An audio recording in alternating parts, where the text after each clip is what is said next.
Donc les bâches à fleurs numéro 0-1. Les bâches à fleurs, alors bajafler, comme vous devez le savoir, comme chacun le sait, puisqu'on est ici entre bons Lyonnais, ça veut dire parler à tort et à travers, parler avec excès, bavarder, s'écouter, causer. Voilà. Donc cette émission est un débat d'actualité qui réunit divers acteurs de la société civile. Alors, on a autour de la table Katia. Katia qui est professionnelle de la communication. Bonjour Katia. Bonjour. À côté de Katia, Betty. Betty qui est chargée de mission. Bonjour Betty. Bonjour. Aldo, cadre supérieur dans le tertiaire. Aldo, bonjour. Bonjour. Et Charles qui est donc enseignant, professeur. Bonjour Charles. Bonjour Antoine. Merci donc à tous d'être réunis pour cette première émission des Bâches à fleurs. Et je vous propose tout de suite de commencer le débat avec un thème évidemment bien d'actualité qui nous préoccupe depuis déjà de nombreux mois et à mon avis on n'a pas fini d'en causer, ce sont les élections. Alors élections, on vient de passer la présidentielle, ensuite premier tour de législative. On est dans l'entre-deux tours, le suspense est intenable. Et donc, qui est-ce qui veut se lancer là-dessus? Alors, les élections, à chaud. Betty. Oui, en fait, la vague bleue a frappé plus fort que prévu. Et on se rend compte qu'en fait, les gens votent pour une étiquette et pas vraiment pour une personne. Et je trouve ça complètement débile. On mettrait une étiquette UMP sur une chèvre. Je pense que les gens voteraient aussi pour la chèvre. D'ailleurs, il y avait les chefs de l'UMP. Il y avait les chefs de l'UMP. Ça, précisons-le quand même. Donc, je trouve ça dommage que l'on ne tienne pas compte des compétences des gens dans ce domaine-là, en tout cas. Alors, ça, c'est peut-être vrai plus pour les législatives, parce que pour la présidentielle, en l'occurrence, on a l'impression que c'est un peu le contraire qui s'est passé. Oui, c'est-à-dire qu'on a les électeurs ont beaucoup plus foncé sur une personne que sur un programme. Non, je pense que la personne défendait bien son programme et c'est aussi ça qui a séduit les Français. Donc il y avait une cohérence. Oui, il y avait une cohérence. On peut pas dire ça, Betty. Ah bah si, je suis désolée, chacun son truc. Le programme, on l'a tous lu, nous les enseignants, on est victimes là. C'est parce qu'on va morfler, mais je sens qu'on va payer là. Non, je ne payerai pas. Vas-y, sincèrement, moi je pense pas que les Français aient voté pour un programme. Là, on a eu un vote Hollywood, c'est-à-dire le sauveur, Sarkozy le sauveur. Mais bon, le débat avec Ségolène, ça a été décisif. C'est vrai qu'elle a été je suis désolée, mais elle n'a pas été à la nulle. Non, elle était épouvantablement. Est-ce que c'est si grave que ça? Enfin, 1 heure de télévision, c'est quoi? Non, mais on les a vus en direct tous les deux sur des sujets qui sont quand même des sujets importants et qui vont définir notre avenir et ceux de nos gamins au niveau économique dans la France. Et j'ai trouvé que c'était... Vous pensez quand même que ça a été quand même assez honnête de la part de Sarkozy face aux droits opposables pour les handicapés? Aujourd'hui, est-ce que c'est réalisable? Est-ce que toutes les écoles sont en mesure d'accueillir les handicapés? Non, mais ça va se faire. Ça va se faire. Mais je suis désolée, mais tous les dans les niveaux de complexité. Ouais, parce que je suis alors Aldo, parce qu'Aldo on t'entend beaucoup, important d'habitude. J'aime autant vous dire Monsieur Charles, là, je vous entends faire des leçons de vie à propos des handicapés, mais je peux vous parler de ce qui m'est arrivé à la Poste de Vèze la semaine dernière. La Pentecôte, déjà. Le lendemain du lundi de Pentecôte. Et qu'est-ce qui vous est arrivé? S'il vous plaît Aldo, non mais excusez-moi, on va quand même rester sur les élections, c'est notre premier thème, on va essayer il y a encore des choses à dire, je crois. Non mais c'est vrai que par exemple moi ce matin je voyais un sondage où les Français disaient qu'ils avaient des attentes très fortes pour la sécurité de l'emploi, pour le pouvoir d'achat, etc. Et en même temps, c'était là où ils faisaient le moins confiance à Nicolas Sarkozy. Donc moi, j'ai pas l'impression qu'ils aient vraiment voté pour un programme. Moi, j'ai eu l'impression que les Français étaient étaient vachement inquiets. Et vous savez, il y a ce proverbe qui dit « aux grands mots, les grands remèdes ». Et c'est marrant parce que on avait l'impression que les gens étaient vachement inquiets et que, tant pis s'ils perdaient un bras, mais ils voulaient sauver le corps entier, quoi, je veux dire. Et ils ont eu envie de quelqu'un qui leur imposerait une potion drastique, qui coupe un bras pour sauver le corps, quoi. Et tant pis si le bras n'avait pas besoin d'être coupé, d'ailleurs. C'est pas faux. Katia, je crois qu'on y est dans la potion drastique. C'est là, pas je crois faux, qu'on c'est est pas parti faux. pour repayer pour 5 ans. Alors, est-ce que le constat était aussi terrible que ça? Est-ce qu'on avait besoin de... Malheureusement, le français, si on le force pas à faire les choses, il le fera pas. Il est d'accord pour que les réformes soient faites chez le voisin, mais dès que ça touche un cheveu de sa tête, il est pas d'accord, il ronchonne. C'est vrai.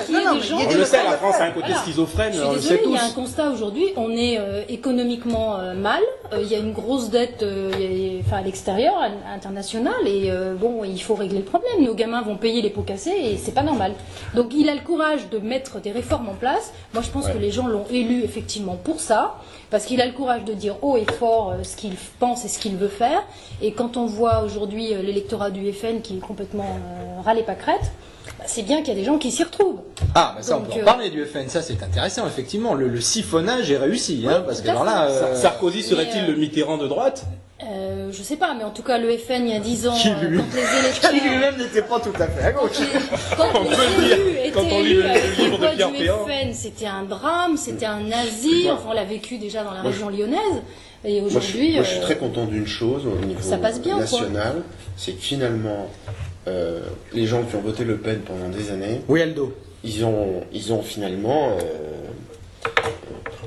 poussé pour que Sarkozy Parce qu'il a, récupère un certain nombre de thèmes. il a su trouver les mots qui rassuraient Donc les gens. quelque part, c'est la loi de Mais ça, c'est vrai, c'est la bien. démocratie. Alors attendez, je comprends pas. Comment- Qu'est-ce que ça veut dire? comment on amène Le des Pen bouts a servi de Non. think tank à Sarkozy. Exactement. Il lui a sorti les thèmes et l'autre n'avait plus qu'à les ramasser. Non, c'est pas ça. C'est une façon de. Le vote Le Pen était considéré pendant des années comme un mécontentement, et il y avait peut-être une crise profonde. Un vote contre. Une crise Qui avait profonde. peut-être des Une causes crise réelles et profonde sérieuses. Qui Oui. concernait, alors on a dit c'est l'insécurité, c'est les étrangers, etc. Oui, Papy C'était Boisse. pas forcément ça, parce qu'en 2002, où il y a eu la présence de Le Pen au deuxième tour, il y avait l'Europe, et il y avait le chômage. Il n'y avait pas que l'insécurité. Donc voilà. Ça a eu pour effet d'avoir un deuxième Chirac qui n'a servi absolument à rien. D'ailleurs, les meilleurs experts. C'est nous, hein. En conviennent. C'est nous les meilleurs experts. Excellente remarque, Katia. Je pense par exemple. Écoutez la professionnelle de la Quelqu'un qui est communication. reconnu, Nous sommes les meilleurs ni à droite, experts. ni à Le gauche, Bajafleur sur est expert en tout, monsieur. Non, mais la position de Chirac a été de dire... Chirac, oui, c'est un non, mais tocard. je vais pas dire le contraire, mais sa position, ça a été de dire j'ai quand même été élu par des voix de gens de gauche, je ne peux pas gouverner avec...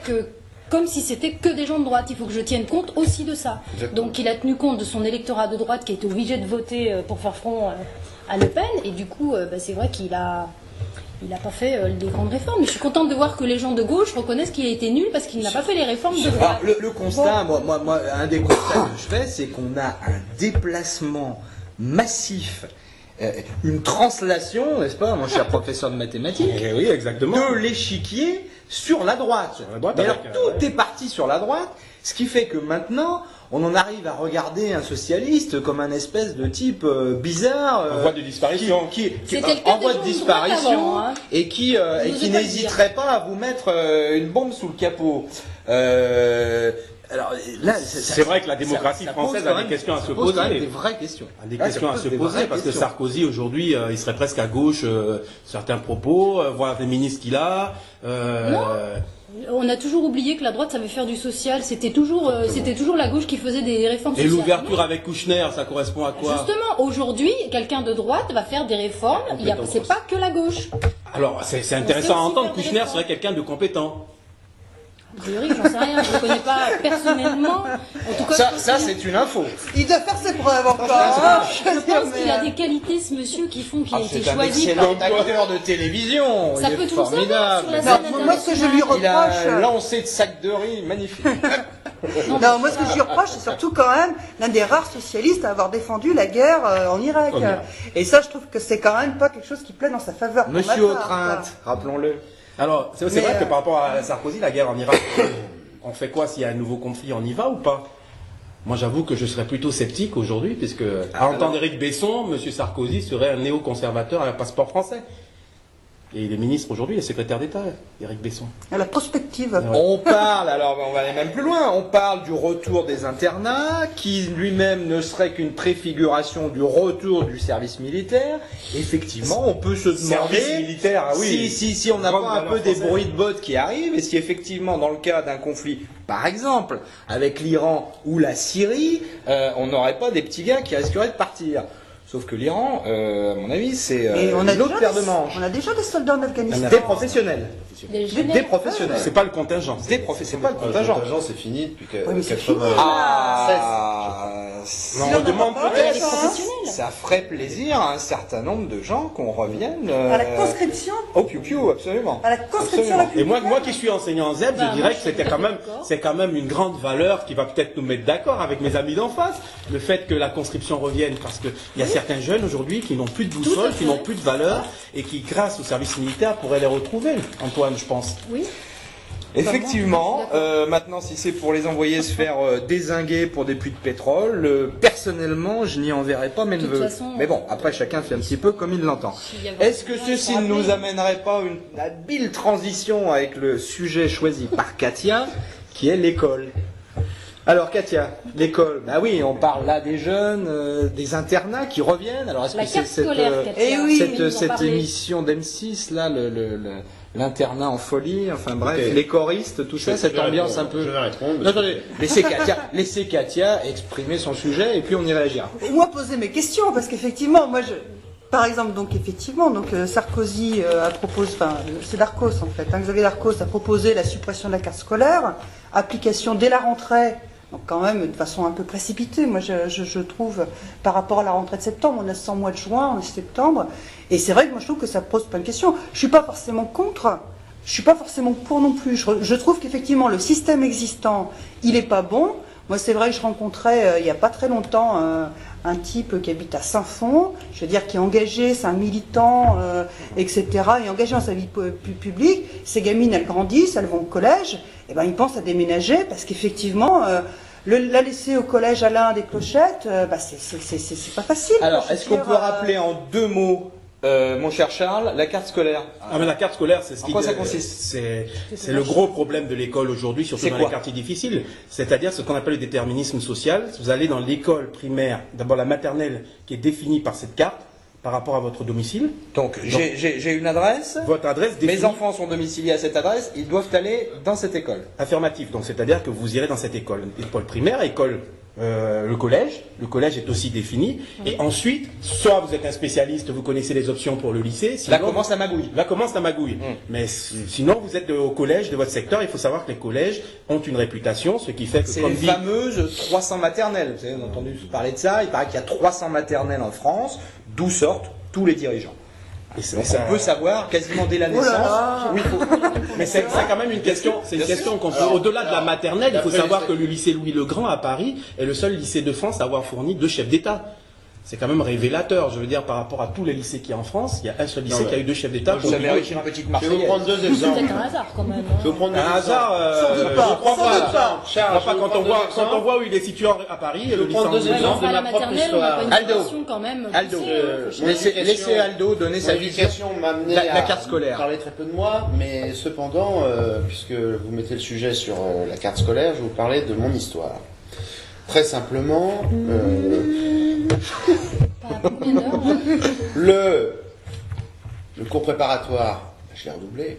Ah, J'ai bien. redoublé, et il y a des statistiques de l'éducation nationale qui tendraient à prouver qu'une personne qui redouble son CP ne fait jamais d'études supérieures. Déjà, je dois pas Oui, mais rentrer là, dans les- c'est pas dans les- Donc je suis T'es dans les choux. une con. Donc t'es hors stat. Je suis hors stade. L'exception Ouais. qui confirme la règle. Ah, attendez, c'est pas fini. Et Ça, alors, c'est bien un pour- prof qui dit ça. Pour hein. aller au lycée, alors à l'époque c'était pour éviter d'aller à Firminy et d'aller à Saint-Étienne, qui était quand même un lycée nettement d'un meilleur niveau. Nous avons dû remplir un dossier pour justifier du fait que potentiellement je pouvais déjeuner chez mes grands-parents qui à cette époque-là habitaient Saint-Étienne et qu'en conséquence il était Et qui faisait un excellent lapin chassonne. voilà. Ma grand-mère était fine cuisinière au beurre, naturellement, avec les petits pois, Cuisine au beurre. le petit vin blanc, Mais etc. alors Donc, D'où la voilà. surcharge pondérale. Donc, la carte scolaire, excusez-moi, Charles, mais je suis totalement contre. Alors, moi, je vous pose une question. Alors, un petit sondage. Alors, un petit sondage. Qui est pour, qui est contre? Rapide. Moi, je suis contre la carte scolaire parce que c'est le déterminisme social, mais il faut avant y réfléchir à savoir quelle est l'alternative. Parce que si au mois de juin on supprime la carte scolaire, comment ça se passe? On prend l'exemple de Katia qui parle de quelqu'un qui habite Saint-Fond. Il est clair que pour a priori, Charles est pour. Aldo est contre. Pour la suppression. Betty. Moi, je suis pour la suppression. Oui, moi aussi. Je pense que les parents doivent être libres de pouvoir choisir sans être obligés de passer par des magouilles et des. Oui. Et Katia, donc, qui a lancé le sujet. Moi, j'aimerais savoir ce que ça veut dire supprimer la carte scolaire. Parce que, oui, mais choisir, c'est qui choisit? Le problème, c'est pas les parents qui choisissent, c'est les établissements qui choisissent. Et ça risque de poser des problèmes d'effectifs. Parce que, imagine. Ça veut dire que, moi, par exemple, j'habite à 5 minutes d'un collège. Je veux dire, donc voilà, et si mon gamin n'a pas un assez bon dossier, ça veut dire qu'il peut pas y aller, alors si c'est un... Non, c'est pas une question de dossier. Ah bah attends, mais si c'est choisir, s'il n'y a plus de carte scolaire... Ça veut dire qu'il n'y a plus... Oui, l'enjeu géographique... Il sera en échec. Je veux dire, si le gamin n'a pas le niveau pour entrer dans cette école... Mais ça ne veut pas dire qu'il n'a pas le niveau, forcément. Ça veut dire qu'il a peut-être moins de niveau que d'autres pour y aller, parce que ça. Mais c'est pas parce qu'on va lui imposer, par exemple, des trajets en bus supplémentaires, etc., que forcément, si tu veux, il aura un meilleur niveau. Je crois que le problème de la carte scolaire, c'est un problème de rumeur et de réputation. La réputation, je pense qu'elle peut se faire au lycée, parce qu'il suffit de regarder les résultats au bac, par exemple. Au collège, on a ce qu'on appelle des critères qui permettent d'évaluer le niveau du collège, les résultats au brevet, etc. Mais le problème de la carte scolaire, comme le souligne Katia, c'est quelle est l'alternative? Moi, en tant que parent d'élève, il est certain que je chercherai toujours le meilleur pour mes enfants. Donc, si un collège a une mauvaise réputation, qu'est-ce qui va se passer? Ce collège va être déserté. Mais limite, il faut les supprimer. Non, parce moi, il y a un truc qui m'a vachement choqué. Qu'est-ce qu'il faut supprimer? Non, mais moi, il y a un truc qui m'a vachement choqué, par exemple, c'est le lycée Jacques Brel à Vénissieux. Enfin, qui voulez-vous supprimer? J'en viens, j'y étais cet après-midi en correction. On y mange fort bien. Jacques Brel. Juste à côté d'Hélène Boucher, qui est un lycée hôtelier, et que les gens ne savent pas. Donc, je fais de la publicité pour le lycée Hélène Boucher. Non, mais, Amsterdam.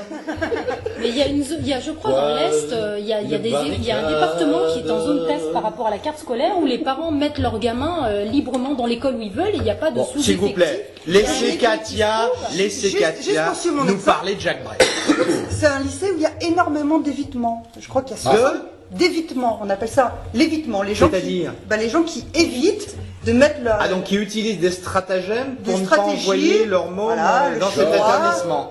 Je crois qu'il évitait à 70%, les chiffres c'était ça, 70% des gamins... Donc lycée poubelle, c'est ça, un lycée poubelle? C'est un lycée poubelle. Combien d'élèves? Non, c'est un lycée prison.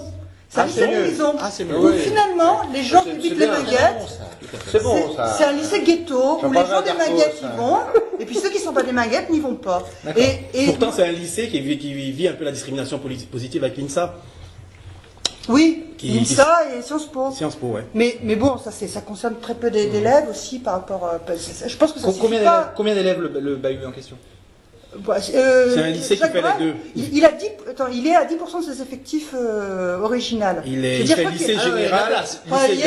Non, 10% j'exagère, mais je sais pas combien de classes ont été supprimées. Bon, alors pourquoi on veut pas y aller? Non, mais surtout, ce qui vraiment je trouve incroyable, c'est que ce lycée, a été construit dans les années 70. Il est complètement hors d'état parce qu'il a été mal. Ah, c'est du pailleron. Et ils vont le reconstruire. Et moi, je pensais qu'ils allaient. C'est la région. Jamais il aurait fallu le reconstruire aux Minguettes. Et en fait, ils le reconstruisent en ce moment même, un peu plus haut dans les Minguettes. Donc, ils vont faire un établissement flambant neuf, mais les gens, ils s'en tapent. C'est pas pour ça. Je suis pas d'accord avec vous, Katia. Je pense que si le lycée Jacques Brel a une spécialité, par exemple, a des classes préparatoires qui réussissent fort bien au concours, a des options qu'on ne trouve que là, par exemple, je pense qu'il va être intéressant pour les parents de mettre leurs enfants. Je prends des sections qui sont fort attirantes, qui sont celles des sports-études. Le sport-études remplit énormément. Le problème, ce qui devrait se poser, c'est que c'est pas, par exemple, les lycées de centre, c'est pas, par exemple, le lycée de Parc, par exemple, qui devrait faire que des options comme chinois ou russes, qui devrait avoir ce privilège. Betty, s'il vous plaît. Betty vient de faire une remarque. Je préfère qu'il parle russe qu'arabe. Betty vient de faire une remarque. Sport-études, il n'y a pas de débouché, ça sert à rien. Il n'y a pas beaucoup de débouchés, par prof de gym. Si, sport-études, après, pour faire centre de formation, handball, en basket, l'OL. Ouais, enfin bon, c'est quand même limité, quoi. Si on balance 200 gamins par classe par an, je veux dire, faut les caser derrière. Ils font tous de la boxe taille. dans les Non, mais qu'est-ce qui pourrait attirer, au-delà des résultats, qu'est-ce qui pourrait attirer un parent pour mettre ses enfants dans Je pense qu'il faut prendre toutes les choses en amont, voir les filières, remettre à plat le problème éducatif des parents. Les profs, ils sont complètement... Alors les profs, j'en suis, alors mais parlez-en. Qu'avez-vous à nous reprocher, Betty? Eh ben, je trouve qu'ils sont pas, la plupart ne sont plus adaptés à la vie d'aujourd'hui. Les gamins, ils sont hyperactifs, ils sont derrière des ordinateurs, il faut que ça aille à 200 à l'heure, et malheureusement aujourd'hui, il y a plein de profs qui sont pas à la hauteur. Ils sont encore avec des anciens schémas. C'est vrai qu'au niveau de l'État, on leur met beaucoup de barrières, notamment pour les petits, quand ils veulent les sortir, il y a je sais pas combien de formalités à remplir, donc les gens en sortent plus. Enfin, les instituts ne sortent plus avec les gamins. Les sorties pédagogiques, aller visiter ceci ou cela. C'est très compliqué. Moi, je pense que... Ah, moi j'aimais bien. Une jambe cassée. Ouais, mais c'est hyper complexe. Un Les profs, ils osent pas sortir les gamins parce qu'il faut je sais pas combien d'encadrants avec. Il faut des assurances. Des assurances. Enfin bon, c'est hyper draconien comme truc. Oui, mais alors, attends, une remarque parce que les gamins donc sont sur des ordis, des consoles, etc. Les profs sont sur des schémas un peu anciens. Mais qu'est-ce que ça veut dire qu'il faut tout brûler? Il faut plus lire Molière? Non, je pense que les profs doivent s'adapter un peu plus, mais dans la méthode. Dans la méthode, dans la façon d'éduquer les gamins. Il faudrait faire des cours avec des mangas, par exemple. Mais pourquoi pas? Moi, j'ai appris l'anglais avec une prof qui me parlait des BD du pays, qui me parlait des recettes de cuisine. J'ai adoré l'anglais cette année-là parce que c'était interactif, c'était vivant. Moi, quand on apprend à un gamin une langue, par exemple le latin, je suis désolée, faut vraiment lui donner envie d'apprendre le latin. Le latin est une langue morte. Je me souviens quand j'étais au lycée, ceux qui faisaient latin, j'ai un ami qui se moquait d'eux parce qu'il disait avec le latin, tu peux pas dire je vais avec ma copine sur ma moto, je suis obligé de dire je vais en âne. Moi, je pense que voir le curé. Éducatif est tout à remettre à plat et après, mais avec le président qu'on a, on va pouvoir, je pense. Oui. Écoutez, c'est un rapport au travail aussi qui est compliqué avec les profs. Non, mais je trouve qu'il y a une ambiguïté. Le prof n'aime pas travailler. Ça, de base. Antoine, je vous permets pas. Mais personne n'aime travailler. Si ça continue, je me lève. Si je peux amener ma lecture. Excellente remarque. Pour moi, il faut revenir aux hussards noirs de la République. C'est cela, oui. Des hommes en blouse qui mettront des enfants en blouse. Voilà. De quelle couleur est blouse? Qu'ils vous voiront. C'est ce qu'on avait bien compris. C'est important. De rigueur. C'est vrai que moi, je suis. Les corrections. Il y a une défaillance des parents qui fait qu'on demande trop aux profs aussi, et je reconnais qu'ils ont une mission. Bien. Le prof, cela nous amène de la France. Cela nous amène tout directement à notre troisième thème, le thème choisi par Aldo, qui est où va le service public. Voilà. Dont fait partie l'éducation nationale. Alors, le service public, on peut peut-être rappeler ce que c'est. Je laisse à Aldo qui est dans le tertiaire de pouvoir nous expliquer ce qu'est le service public. C'est l'ennemi. L'ennemi de l'Europe. Le service public. C'est le fonctionnaire embusqué qui. Je vais vous expliquer. Le service public, a priori, est censé, dans un monde parfait, ne pas voter, ne pas faire grève, être au service de la France. Voilà. Vraiment, la première chose que je voudrais dire, c'est parler de l'incident live que j'ai vécu à la Poste de Vèze la semaine dernière. Le traumatisme même. Un traumatisme. Ah, on sent que ça l'a marqué. Ça l'a marqué, Aldo. Vous parliez, Katia, tout à l'heure, des gens qui avaient été amenés à voter Sarkozy, mais il y a des fondamentaux qu'il faut respecter. Tenez-moi avec ma vie, par exemple, je ne peux jamais poster une lettre recommandée un autre jour que le samedi. Aldo a une vie de dingue. Je vais vous prendre un exemple. Bien. Donc nous étions le lendemain du lundi de Pentecôte.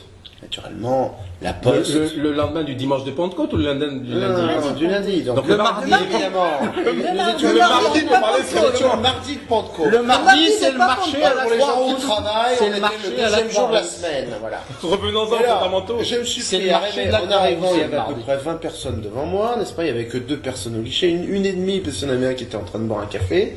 Et donc, quand je suis arrivé dans cette poste, donc pour tenter de poster un recommandé, pour déclarer ma déclaration d'impôt, puisque nous étions le 31 mai, n'est-ce pas? Tu envoies ça en recommandé. Naturellement, toujours en recommandé.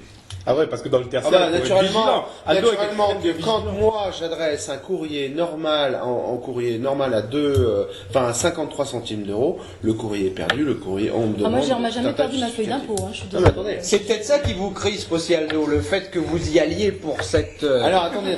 Raison. Formalité. Pas du tout. Donc moi j'ai pris l'habitude de poster la totalité de mes courriers pour les services publics en recommandé, puisque c'est la seule chose. Cher les impôts, hein, plus. Oui, 7,50 € à peu près à chaque fois. Donc 50 francs à peu près. Pour les anciens, 50 francs. C'est clair, on peut le dire. Donc, 5000 anciens francs. 5000 anciens francs. Donc je vous explique, j'arrive dans cette poste, donc c'était le lendemain de la Pentecôte, du lundi de Pentecôte, donc nous étions le mardi de Pentecôte, et j'ai rêvé, oui je me suis pris à rêver vraiment. Comme Monsieur Copé, parce que hier soir j'ai regardé Monsieur Copé, il se prend à rêver aussi. Eh bien je me suis mis à rêver qu'il y aurait un guichet qui serait marqué guichet pour gens normaux. 24 heures sur 24. Non, guichet pour gens normaux, c'est-à-dire qui travaillent, ouais mais c'est de la discrimination positive, qui travaillent, qui ont des horaires de dingue, qui partent de chez eux à 7h30 et qui rentrent chez eux à 9h. Voilà, ça ce sont pour moi des gens normaux. C'est pas forcément la journée de quelqu'un de normal. Ouais, alors attendez, on va poursuivre. Géraldo, en tant que cadre supérieur du tertiaire, vous avez des responsabilités. Je vais poursuivre. Je me disais, non mais c'était un peu une façon d'amener un autre sujet, qui était de me dire, au fond dans les postes, il faudrait peut-être créer un guichet. Mais ils ont refusé la réforme, la grande réforme de la poste. Et dans le monde rural et dans le monde citadin, ils ont refusé de faire une grande réforme. La première réforme à faire, ça aurait été de faire un guichet pour personnes à mobilité réduite et personnes âgées. Parce que nous étions 50 dans cette file d'attente. Ça a pris à peu près 1h20 pour poster une lettre, je le précise quand même. Et donc, il y avait une personne âgée, au bout de 10-15 minutes, qui tenait plus sur ses jambes, ni sa canne. Donc, bien sûr, il y a toujours l'exemple du chômeur qui dit, mais oui, madame, passez devant, etc. Du rasta. Parce que le chômeur, il a le rasta aussi. Du rasta qui va vous faire la leçon de vie parce que vous êtes pressé. Âgée à la retraite, elle a aussi mais tout pousse dans ce fonctionnement d'administration à l'excitation et à la guerre civile. À la guerre civile, il faut le dire. Tous dans la rue. À la guerre civile. En même temps, c'est bien parce qu'il y a de moins en moins de fonctionnaires. Je fais un rêve. Moi, je fais un rêve, c'est le rêve d'avoir un guichet pour personnes à mobilité réduite et personnes âgées, marqué en clair. Un guichet pour personnes normales. Alors, c'est la poste à 3 vitesses, quoi. Si on a les moyens de se les payer, alors on va au super rapide. Et puis, les vieux, les handicapés. Moi, je serais prêt à payer 1 € mon courrier pour gagner dans ce cas, grâce à l'Europe, vous avez l'ouverture des services publics. Vous pouvez aujourd'hui. Votre courrier faisait plus de 50 grammes. Chez FedEx, DHL. Adrexo, ici une poste privée, là, il démarre. Eh ben, je ne le savais pas, mais je m'y intéressais. Bon, alors les gens de FedEx peuvent nous contacter au numéro suivant. On prend les pubs aussi, alors. On prend tout. Alors, moi, j'ai pas bien compris le coup de gueule parce que je me sentais visé un peu par le mardi de Pentecôte parce que moi, j'ai travaillé normalement le mardi de Pentecôte. Bon, écoutez, Aldo a passé un peu plus d'une heure dans un bureau de poste. Mais c'est une étude sociologique. J'ai reçu l'opprobre de mon patron, bien sûr, qui m'a dit, mais qu'est-ce que tu prends? Naturellement. Donc, je suis rentré à 15h15. Parce que j'étais allé à... On ne s'exprime pas comme ça, cher Aldo. Non, nous allons revoir... Tes horaires de travail, mon cher. Pour information, j'appartiens à la fonction publique. Le mardi de Pentecôte, j'ai pas travaillé, mais je l'avais récupéré un samedi matin et un mercredi après-midi. Mais c'est vrai que c'était le bazar. C'était le bazar, mais bon, c'est pour Charles a donné pour les vieux. Voilà, pour nos vieux. Et les gamins, on les a sur les bras. Moi, je suis pour donner pour les vieux. Je suis désolée, mais c'est pas normal. normal. Moi, je suis pour donner pour les vieux.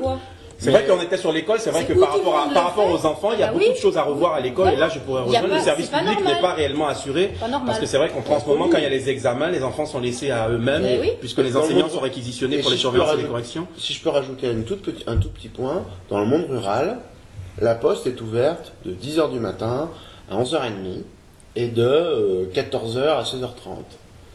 Qui, dans le monde rural, même les agriculteurs, même tout un tas de personnes, il y a beaucoup d'emplois à domicile aussi dans le monde rural, qui peut décemment quitter son lieu de travail pour aller à la poste dans ses horaires. Même les instituteurs. Je vais vous le dire, même les instituteurs. Allez, encore un coup là. Il y en a marre de ceux qui attaquent les fonctionnaires en permanence. Tu mets ton courrier, un coup de Enfin, je sais pas, il y a quand même bicyclette, des et solutions. puis le Moi, ça m'a joigny, jamais perturbé, il est à la ce truc. poste. Hein, on a son vélo aussi dans nos campagnes. Non, là, je crois que c'est un Ah petit oui, peu le oui, souci. Et non, Bien. mais moi, ce que je comprends pas, c'est cette attaque sur les services publics. Quand on voit ce qui préfigure en ce moment, il y a bientôt plus de services publics, mais on a voté à 53% pour quelqu'un qui, a priori, n'est pas trop favorable aux services publics, puisqu'on ne veut pas remplacer les fonctionnaires. Un fonctionnaire sur deux partant à la retraite ne sera pas remplacé. Les services publics. vous en service parlez, public. Moi, je vous propose un petit chiffre, comme ça. Ça. Comité d'entreprise d'EDF. 5000 employés, Bande de branleurs. 500 millions de chiffre d'affaires. 500 millions Impressionnant. d'euros de chiffre d'affaires. Pour vous rassurer, Si on supprimait Est-ce qu'on tous n'est les pas centres là de vacances dans de l'éducation l'EDF, nationale, nous n'avons pas de comité si on d'entreprise. supprimait tous les centres de vacances de l'EDF où les gens se palugent toute l'année, on gagnerait probablement 30% sur notre Dans le tertiaire, on adore les Mais termes pas un du peu. tout. C'est faux. Alors D'ailleurs, voilà l'Europe. l'électricité pas chère. On a en ce moment à la télévision des petits dessins animés avec des petits guignols comme ça. Poweo, Bec BD, le frère de l'autre, qui va nous vendre de l'électricité à pas cher. Mais regardez ce qui s'est passé en Allemagne. Il y a peu de temps, je veux dire, il y a quelques mois, il y a eu une grande coupure d'électricité, etc. Et à ce moment-là, on a commencé à s'intéresser au marché de l'électricité en Allemagne. Et on s'est aperçu de quoi? Que le marché de l'électricité, il était privé. Ça voulait dire quoi? Que les factures avaient augmenté, que les réseaux n'étaient plus entretenus, ce qui avait provoqué cette grosse panne, et qu'effectivement, Moi, c'est le j'ai- résultat de la moi, je vais vous privatisation dire, de l'électricité, On s'est c'était tourné ça. vers la France pour fournir Des factures plus l'électricité. lourdes. Et d'ailleurs, d'ailleurs, je lisais hier Libération, et effectivement, Journal de référence. Quelle honte. ça m'arrive. On n'y est plus Libération depuis 1979. Et il disait qu'effectivement, Betty apprécie les mots croisés des idées. Le Sudoku. La page culture me plaît beaucoup. Non, mais justement. Alors, qu'est-ce qu'il y Et avait donc- dans l'IB? Donc, et donc- il y avait un article à lire dans l'IB. il y avait, eh ben, d'ailleurs, Elle l'a lu. Écoutez, et je l'ai lu. Il y écoutez, a ça d'ailleurs vaut un le coup. article qui n'est même pas paru parce qu'en fait il y avait grève hier des quotidiens nationaux. Donc je l'ai La lu sur, CGT. Sur Internet. je l'ai lu sur La l'internet. CGT, la Fédération du Livre. Moi, je voudrais un jour que les journalistes m'expliquent, les journalistes ou les spécialistes en communication m'expliquent pourquoi ils sont tous de gauche. Voilà. Je voudrais qu'on arrive à me l'expliquer une fois. Mais Sauf non, au Figaro. Mais on n'est pas tous de gauche et rassurez-vous, tous nos patrons sont de droite. Donc ça équilibre bien les choses. Oui, mais comme les employés se mettent en grève et qu'ils sont de gauche, les patrons ne peuvent rien faire. Donc, Voilà, des grèves de journalistes. Non, mais le patron de gauche, l'employé de droite, l'inverse, c'est de toute façon l'inverse ou son contraire. Tout ça est un débat dépassé. Bon. Exactement. Alors, Mais donc, grâce à revenons quand même à cet Internet, article. grâce à Internet, on peut quand même lire l'IB le jour où la CGT bloque les NMPP, j'imagine, bloque les on va livraisons. parler de la CGT, tiens. Leur tour viendra. On en parlait. Et que lisait-on dans ce papier Et donc que l'Europe Lumini. s'indigne effectivement des tarifs réglementés de l'électricité en France, parce qu'en France les tarifs sont réglementés et notamment les augmentations sont soumises à des autorisations de l'État. Et pour la libération de tous les tarifs et notamment des tarifs de l'énergie, l'Europe est absolument contre ça. Jamais. Et Jamais. je me demande ce que ça va donner. Ça va donner. On Je est d'accord avec vous. défendrai, là. je défends. Alors là, moi, je vais te. Alors, Excusez-moi. Antoine, je n'ai vous pas reconnais l'habitude- plus. Je n'ai pas l'habitude de prendre parti. Mais je vais vous dire une chose. Moi, j'estime, si on prend les résolutions du Conseil national de la libération, qu'il y a un certain nombre de choses qui ne sont pas négociables. C'est-à-dire l'électricité, l'eau, le téléphone. L'eau. Ça fait Je long. pense que ça, Sacré ce scandale. sont des choses C'est un qui scandale. doivent être absolument garanties et à Total, des monsieur tarifs fixés une fois pour toutes. Et c'est mon avis. La concurrence n'a pas à se mettre là-dedans. Absolument pas. Et là, je vous rejoins bien, monsieur Antoine. Bajaflon.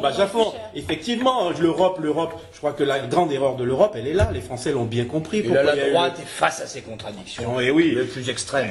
Je crois bien, je vous rejoins sur ce point de vue. Je vous rejoins. Et là-dessus, quand on voit l'Europe aujourd'hui, quelle catastrophe. Le président Sarkozy est obligé d'aller se courber les chines, se plier face aux Polonais. Il est très souple, il fait du jogging. Ça, c'est Alors, un truc, Face aux Polonais, Napoléon. qui nous sortent un mode de vote aux instances européennes par la racine carrée. Moi qui suis professeur de mathématiques, je m'y suis repris à 2 fois pour comprendre ce mode. Les Polonais sont très forts. Ils ont quand même une paire de jumeaux. Ils ont quand même une paire de jumeaux à la tête de leur. Alors, je vais vous expliquer une chose très simple que j'ai constatée dans le monde contemporain, n'est-ce pas? Merci Parce que je suis passionné de beaucoup. cinéma. Faut vraiment qu'il y ait- Actuellement, nous avons Faut vraiment deux qu'il y ait- grands couples, Ouais. deux grands jumeaux. Allez, on fait une petite coupe.